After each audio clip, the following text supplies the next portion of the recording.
Halo guys, Assalamualaikum warahmatullahi wabarakatuh. Perkenalkan, nama saya Friska Adinda Putri. Di sini saya ingin membahas salah satu tokoh dalam psikologi, yaitu Abraham H. Maslow. Saya ingin membahas tentang perjalanan hidupnya, teorinya, dan pemikiran-pemikirannya yang belum terjawab. Untuk itu, mari kita simak videonya sebagai berikut. Abraham Maslow adalah seorang teoritikus yang banyak memberikan inspirasi dalam teori kepribadian. Ia juga merupakan seorang psikolog dari Amerika dan seorang pelopor aliran psikologi humanistik. Ia terkenal dengan teorinya, yaitu hierarki kebutuhan manusia. Abraham Maslow lahir dan besar di Brooklyn, New York, Amerika Serikat. Ia lahir pada tanggal 1 April 1908.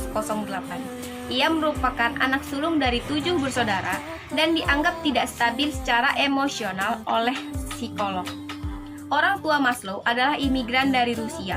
Orang tua Maslow cenderung kasar dan kurang berpendidikan. Maslow kemudian tumbuh besar dengan banyak masalah di keluarganya. Ia sering berdebat dengan ayahnya. Malah, ayahnya sering merendahkan Maslow kecil dan senang memaksakan Maslow dalam bidang-bidang yang ia tidak sukai. Ayah Maslow suka bermabuk-mabukan, bermain perempuan, dan berkelahi. Juga sering mengatakan anaknya tolol dan bodoh. Komentar ini tentu berpengaruh untuk self-image Maslow dong ya. Karena hal ini, Maslow kecil sering naik komuter dan sering mencari yang kosong agar tidak bertemu dengan orang lain. Ibunya Maslow pun sama, malah lebih parah. Maslow kecil punya kebencian yang sangat mendalam pada ibunya. Bahkan, tidak mau mengobrol ataupun berinteraksi dengannya. Salah satu penyebabnya ialah kebiasaan ibunya Maslow yang menggembok pintu kulkas dan cuma membukanya kalau ia menginginkan sesuatu dari dalam. Pernah ada satu kejadian, Maslow kecil memungut anak kucing di jalan dengan tujuan ingin merawat dan memelihara anak kucing tersebut. Namun apa daya, ibu Maslow melihat Maslow memberikan susu kepada anak kucing tersebut dan ibunya Maslow mengamuk, melempar anak kucing tersebut dan menghantukkan kepalanya ke dinding. Dan tentu saja, Maslow kecil melihat semua kejadian itu. Maslow menganggap ibunya tidak memiliki cinta dan kasih sayang. Ia bahkan tidak memiliki rasa cinta dan kasih sayang kepada keluarganya sendiri. Maslow juga bukan lingkungan yang baik. Layaknya ras Yahudi pada masanya, Maslow kerap mengalami diskriminasi antisemit dari guru dan anak-anak di sekitar lingkungannya. Maslow kecil juga sering dikejar-kejar dan dilempari batu oleh geng antisemit. Hidup memang tidak gampang untuk Maslow. Ia hanya bocah Yahudi kecil yang hidup di lingkungan anti-Yahudi. Dan di rumah pun, orang tuanya bukan menjadi pelindung yang baik. Untuk itu, Maslow lebih memilih tinggal dan mengungsi di buku-bukunya.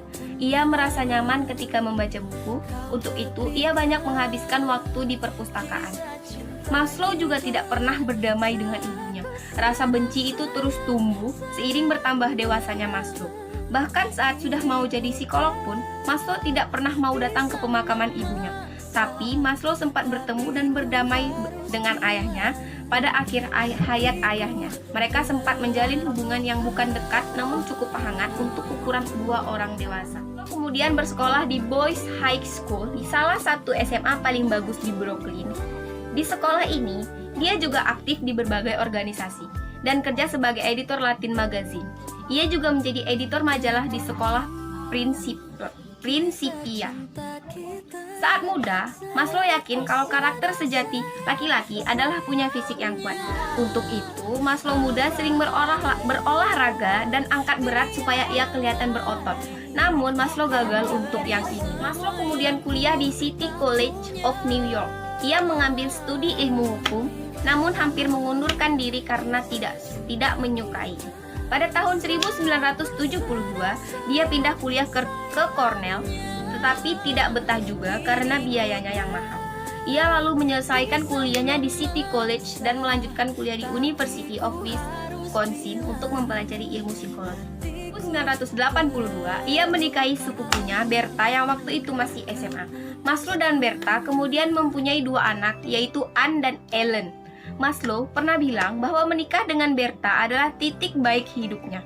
Mereka tetap bersama hingga maut memisahkan. Universitas Wisconsin, Maslow memfokuskan psikologinya pada eksperimen behavioristik. Dia memfokuskan penelitiannya pada perilaku dominasi primata dan kaitannya dengan seksualitas. Fokus Maslow yang behavioristik dan pengalaman masa kecilnya membuat Maslow punya mindset positivisme yang kuat. Atas rekomendasi Profesor Halsey Casson, Maslow diminta menggarap tesis berjudul Learning, Retention, dan Reproduction of Verbal Material. Meskipun berhasil menyelesaikan tesisnya dan lulus, Maslow merasa malu dengan karyanya ini. Malah Maslow sampai nekat ke perpustakaan psikologi dan merobek tesisnya dari katalog perpus. Tapi Profesor Carson berhasil meyakinkan Maslow untuk mempublikasikan tesisnya ke jurnal psikologi. Maslow memulai karirnya sebagai pengajar di Brooklyn College pada tahun 1937 hingga 1951. Pada saat itu, Maslow terpengaruh oleh psikolog Gestalt bernama Max Wertheimer dan antropolog Ruth Benedict. Saking terpengaruhnya, Maslow menganggap mereka berdua adalah orang luar biasa. Maslow mulai menganalisa mereka dan mencatat perilaku mereka. Kelakuan stalking ini kemudian menjadi cikal bakal teori populer bernama hierarki Maslow. Maslow kemudian melanjutkan penelitiannya di Columbia University dengan tema teori kebutuhan dan potensi manusia. Di sini, dia bertemu dengan legenda psikologi lainnya yaitu Alfred Adler. Sekitar 1941, Jepang mendeklarasikan perang terhadap Amerika dengan serangan Pearl Harbor-nya. Karena sudah berusia 33 tahun, Maslow tidak diikutkan dalam wajib militer. Meski begitu, kengerian perang menginspirasi Maslow tentang cara menciptakan kedamaian. Pemikiran ini kemudian mengantarkannya pada penelitian mengenai aktualisasi diri. Mengenai aktualisasi diri dimulai dengan menganalisa hasil stalking tentang Ruth Benedict dan Max Wertheimer. Ia meminjam teori-teori psikolog lain mengenai kesehatan mental dan potensi manusia, menambahkan banyak aspek baru ke dalamnya, terutama mengenai konsep hierarki kebutuhan, metamotivasi, orang-orang teraktualisasi, dan pengalaman puncak. Maslow menganggap dirinya sebagai pionir baru di bidang psikologi. Ia menciptakan jalan yang inovatif bagi para psikolog untuk memahami manusia. Maslow menciptakan kerangka kerja atas teorinya agar psikolog lain bisa menambahi aspek-aspek yang lebih bagus. Pada 1963, Maslow menjadi salah satu kandidat presiden Asosiasi Psikologi Humanistik. Tapi Maslow menolak. Bagi Maslow, Asosiasi Psikologi Humanistik harus bisa jalan sendiri tanpa adanya pemimpin. Di tahun yang sama, Maslow menerima dana bantuan dari Yayasan Laughlin di Menlo Park, California, sehingga Maslow bisa fokus menulis. Tahun 1968, Maslow dilantik menjadi presiden APA. Jabatan ini dipegang olehnya selama setahun. Dalam menghadapi akhir hidupnya, Maslow menghabiskan waktunya dengan menulis. Pada tahun 1967, ia terkena serangan jantung yang lumayan fatal. Demi kesehatannya, Maslow dan Bertha kemudian pindah ke San Francisco Bay yang iklimnya lebih hangat. Walaupun sakit, passion Maslow untuk menulis, mengajar, dan memberi konsultasi tidak pernah hilang. Pada tanggal 8 Juni 1970, Maslow meninggal saat jogging di Menlo Park, California. Ke pemikiran Abraham Maslow. Yang pertama ada psikologi humanistik Maslow. Salah satu pemikiran Maslow yang paling dikenal adalah sumbangsihnya terhadap psikologi humanistik. Psikologi humanistik percaya bahwa setiap orang punya keinginan untuk memenuhi potensi mereka sendiri, sebuah level yang disebut aktualisasi diri. Utama aliran ini adalah potensi positif yang dimiliki umat manusia. Maslow memposisikan karyanya sebagai penyempurnaan karya legendaris Freud. Kata Maslow, Freud sudah memberikan kita setengah bagian psikologi dengan penyakit. Sekarang tugas kita adalah melengkapinya dengan fokus ke yang sehat. Bagi Maslow, manusia selalu bergerak dan berpikir untuk meraih kehebatan. Berbeda dengan psikolog lain yang mempelajari orang sakit, Maslow justru memfokuskan penelitiannya pada orang yang sehat. Teori humanistik yang juga cukup general, jadi bisa diterapkan pada ilmu-ilmu lain seperti keuangan, ekonomi, bahkan sejarah dan kriminal. Tetapi psikologi humanistik sendiri punya kelemahan, seperti minimnya bukti yang terukur. Kedua, ada hierarki kebutuhan Maslow. Mungkin kamu juga mahasiswa psikologi ingat tentang hierarki kebutuhan Maslow. Hierarki Maslow adalah seperangkat kebutuhan yang dipenuhi manusia untuk mencapai level tertinggi, yaitu aktualisasi diri. Hierarki ini sering digambarkan seperti 6 tumpuk membentuk piramid dengan kebutuhan paling dasar berada di bawah. Secara garis besar ada 6 tahap. Ketika satu tahap terpenuhi, manusia akan bergerak naik memenuhi tahap di atasnya. Begitu terus hingga ia mencapai tahap pemenuhan aktualisasi diri. Tahap dasar dari hierarki Maslow disebut sebagai kebutuhan defisiensi atau needs secara berurutan. Kebutuhan fisik, rasa aman, persahabatan dan cinta, serta rasa dihormati. Ketika kebutuhan-kebutuhan ini tidak terpenuhi, maka manusia akan cenderung merasa cemas. Untuk itu, supaya rasa cemas ini hilang, mereka harus memenuhi kebutuhan itu dan terus berusaha untuk memenuhi kebutuhan itu. Ada kebutuhan fisiologis. Kebutuhan fisiologis adalah kebutuhan dasar untuk bertahan hidup. Contohnya, kita kan hidup untuk melanjutkan hidup kita perlu makan, perlu minum, perlu tidur, perlu buang air. Kebutuhan seks juga termasuk di sini. Kalau tidak terpenuhi, manusia tidak hanya merasa cemas, tubuh juga tidak bisa berfungsi dengan normal. Untuk itu, oleh Maslow, kebutuhan ini harus dipenuhi terlebih dahulu. Ada rasa aman. Jika kebutuhan sandang, pangan, dan papan sudah terpenuhi, apalagi yang kita butuhkan, kita akan berusaha mencari rasa aman. Rasa aman ini hadir dalam banyak bentuk, bisa berupa aman dalam finansial, keamanan diri dan barang-barang, serta aman dari penyakit. Dalam hal ini, kita harus sehat. Makanya, ketika kita sudah kenyang, nyaman, dan punya tempat tinggal, kita tentu mau sehat. Kebutuhan selanjutnya ada cinta dan rasa memiliki. Setelah fisiologis dan aman terpenuhi, manusia akan mencari kedekatan interpersonal dan ingin memiliki. Kebutuhan ini paling besar terlihat pada fase anak, tapi banyak juga sih pada remaja dan dewasa yang mentok di kebutuhan ini. 4. Ada esteem. Jika sudah cinta dan dicintai, apalagi manusia juga ingin dihormati. Makanya, orang yang sudah kenyang, nyaman, dan punya keluarga yang kuat akan berusaha mengejar kehormatan. Kehormatan di sini bukan berarti keinginan untuk diakui kemampuannya oleh khalayak. Bisa berupa skill dalam pekerjaan atau hobi mereka.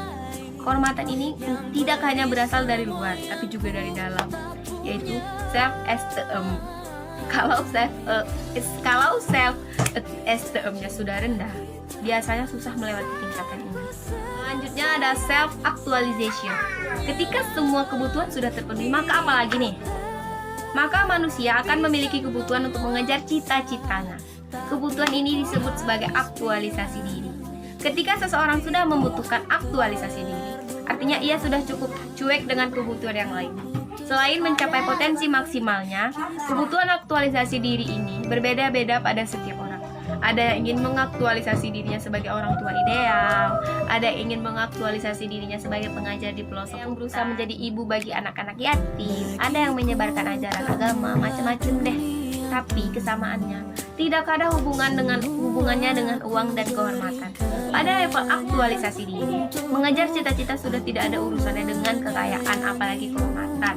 Pada tahap ini, mengejar cita-cita murni sebagai caranya mengekspresikan diri untuk kepuasan dirinya sendiri. Selanjutnya ada self-transcendence. Pada masa-masa akhir hidupnya, Maslow mempertanyakan apa ya definisinya tentang aktualisasi diri sudah benar. Maslow kemudian menambahkan satu dimensi lain dalam kebutuhan tersebut, yaitu transendensi diri. Transendensi diri adalah ketika kamu menempatkan keinginan yang bukan untukmu sendiri, kaitannya dengan perbuatan altruistik dan berhubungan dengan spiritualistik. Transendensi merujuk pada kesadaran manusia pada tahap paling tinggi, yang berakhir pada keinginan untuk memberikan sesuatu pada orang lain, spesies lain, atau alam semesta. Ketika kamu pada fase transcendence, kamu akan memberikan sesuatu pada pihak lain tanpa adanya kepentingan pribadi. Penelitian ini didasarkan pada karya-karya psikolog lain, pengamatan Maslow terhadap Albert Einstein, dan pengamatan Maslow terhadap orang-orang yang dianggap teraktualisasi. Maslow menggunakan karya Einstein dan pencapaiannya sebagai dasar karakter orang yang teraktualisasi. Selain Einstein, Maslow juga mengamati Ruth Benedict dan Max Wertheimer sebagai dasar karakter aktualisasi diri. Ini adalah salah satu kelemahan teori aktualisasi diri. Metode penelitian ini dianggap kurang saintifik karena didasarkan pada pengamatan sepihak Maslow saja. Pengamatan pribadi seperti ini kan rentan subjektif karena bisa saja orang lain berpendapat beda. Manusia teraktualisasi menurut Maslow menyadari bahwa Einstein, Benedict, dan Wertheimer mempunyai beberapa karakter yang sama. Mereka semua bisa membedakan perilaku yang pura-pura dan perilaku yang asli. Mereka juga menganggap setiap kesulitan dalam hidup adalah masalah yang memiliki solusi. Selain itu, mereka selalu nyaman sendirian dan punya hubungan personal yang baik. Mereka bertiga hanya punya beberapa teman dekat dan keluarga, bukan hubungan yang banyak tapi dangkal. Di sini Maslow menyimpulkan, orang-orang teraktualisasi cenderung fokus pada masalah di luar mereka, bisa membedakan perilaku yang palsu dan asli, spontan dan kreatif, dan tidak peduli dengan pendapat orang lain. Maslow juga menyadari bahwa individu yang teraktualisasi terfokus pada realita, menerima diri sendiri, menyelesaikan banyak masalah, dan impulsif. Orang teraktualisasi mengendalikan hidupnya dan menciptakan nasibnya sendiri, terbebas dari pendapat lingkungan dan norma sekitar. Terlebih, mereka secara mandiri mengembangkan potensi diri tanpa peduli apa yang orang bilang.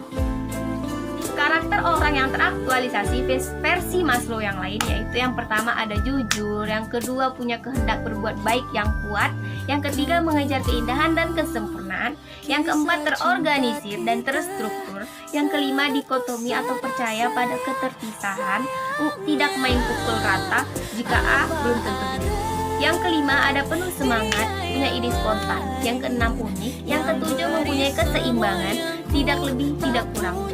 Yang ke-8 mempunyai kestabilan dan konsistensi. Yang ke-9 menyelesaikan yang sudah dimulai. Yang ke-10 adil. 11 bekerja dengan teratur. Yang ke-12 simpel. Yang ke-13 suka bersenang-senang dan bisa bercanda. Yang ke-14 pede atau percaya diri.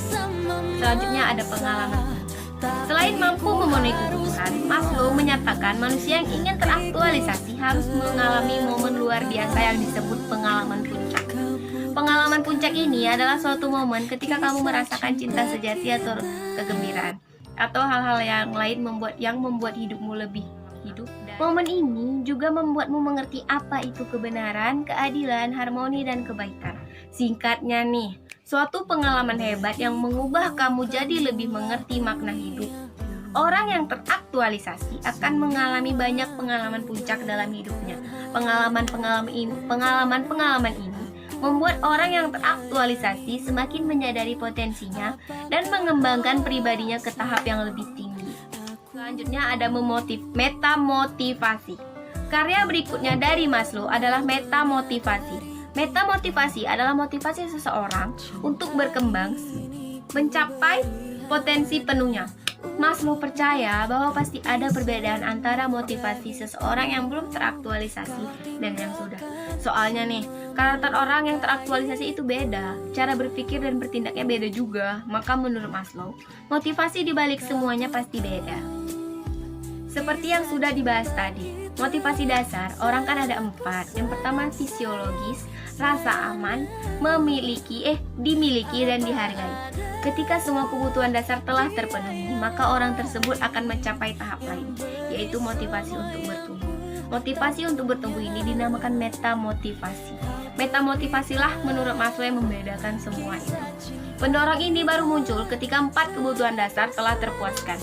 Untuk mencapai tahap aktualisasi diri perlu ada metamotivasi dulu di dalam diri seseorang. Karena adalah metamotivasi, maka nama kebutuhannya adalah meta kebutuhan. Kata Maslow nih, karakteristik dasar meta kebutuhan adalah kebutuhan atas pengetahuan, keindahan, dan atau kreativitas. Meta kebutuhan adalah tingkat kebutuhan paling tinggi yang menjadi dasar penggerak orang-orang yang akan atau sudah mencapai tahap aktualisasi. Makanya, orang yang kebutuhan dasarnya sudah terpenuhi akan mencari pencerahan, inspirasi, dan keindahan. Kebutuhan-kebutuhan ini akan dinikmati olehnya sendiri. Ujung-ujungnya individu tersebut menjadi lebih baik. Memenuhi meta kebutuhan pun ada kendalanya, di antaranya masa kecil yang buruk, kondisi ekonomi yang tidak mendukung, kurang terdidik, dan ada rasa takut dan cemas. Kendala-kendala ini akan menghambat seseorang dalam memenuhi meta kebutuhannya. Apa yang terjadi bila meta kebutuhan ini tidak terpenuhi? Orang tersebut akan mengalami metapatologi. Metapatologi adalah perasaan frustasi ketika seseorang gagal memenuhi meta kebutuhannya. Bayangkan aja nih, saat kamu berusaha menemukan arti hidup, tapi kamu tidak kunjung-kunjung menemukan jawabannya, pasti stres kan? Metapatologi akan menghambat seseorang dalam mengekspresikan, menggunakan, dan memenuhi potensi maksimalnya. Ini ada psikologi transpersonal. Maslow merasa psikologi humanistik belum mampu menjelaskan semua aspek perjalanan hidupnya. Maka, pada 1960 ia menciptakan aliran psikologi transpersonal. Psikologi transpersonal sendiri memfokuskan studi pada pengalaman mistik, estetik, dan pengalaman spiritual sekaligus mengimplementasikannya terhadap hidup. Tahun 1962, Maslow mempublikasikan sejumlah penelitian mengenai tema ini, yang kemudian dijadikan buku berjudul Toward a Psychology of Being. Dalam buku ini, Maslow menekankan pentingnya psikologi transpersonal terhadap umat manusia. Ia menulis, tanpa pengalaman transpersonal, kita akan sakit, menjadi kasar, tak punya harapan, dan apatis. Manusia haruslah percaya pada sesuatu yang lebih besar darinya, dan percaya bahwa ia terhubung dengan kekuatan tersebut. Sebagian orang dapat saja berpikir bahwa sesuatu yang lebih besar ini adalah Tuhan. Namun, Maslow yang ateis berpendapat bahwa kekuatan besar ini adalah alam. Maslow sendiri merasa pengalaman spiritual tidak valid, kecuali bila ditempatkan dalam kerangka pikir positivistik. Selanjutnya, saya akan membahas tentang proyek Maslow yang belum terselesaikan. Yang pertama yaitu menemukan peran pengalaman puncak dan pengaruhnya terhadap fase dewasa. Maslow tertarik terhadap pengalaman puncak yang bisa berbeda setiap orang, dan bagaimana pengalaman tersebut membantu mereka tumbuh dan berkembang, melewati rintangan, dan mencapai identitas serta pemenuhan diri yang baru. Ia juga tertarik terhadap satu pertanyaan, apakah pengalaman puncak bisa terjadi pada anak dan balita? Kedua, menemukan peran rasa syukur terhadap aktualisasi diri. Yang ketiga, kriminal yang mengalami perubahan moral saat berada di dalam penjara. Yang keempat, kata Maslow, jika kita tua nanti, bahagia atau tidaknya kita bisa kelihatan dari wajah kita. Semakin tua kita, semakin mudah wajah kita dalam mencerminkan hati. Menurut Maslow, orang-orang parubaya yang sudah teraktualisasi, wajahnya cenderung lebih cerah dan berenergi. Dan mereka yang belum teraktualisasi, mukanya menjadi kusut. Yang kelima, perbedaan aktualisasi diri pada macam-macam budayanya. Yang keenam, kita sering membaca kisah tentang seseorang yang bangkit dari titik nadir menuju puncak kesuksesan. Maslow ingin mengetahui hal ini, pengaruh titik nadir dalam perkembangan diri. Ketujuh, fenomenologi dibalik cinta yang dimabuk kepayang. Yang kedelapan, asal muasal kejahatan. Maslow bertanya, apakah penderitaan di dunia ini disebabkan oleh kejahatan manusia? Atau memang sudah jadi hukum alam bahwa memang di dunia akan selalu ada yang menderita? Sekian pemaparan kisah tentang Abraham H. Maslow. Semoga teman-teman menyukai video dari saya. Sekian dari saya. Assalamualaikum warahmatullahi wabarakatuh.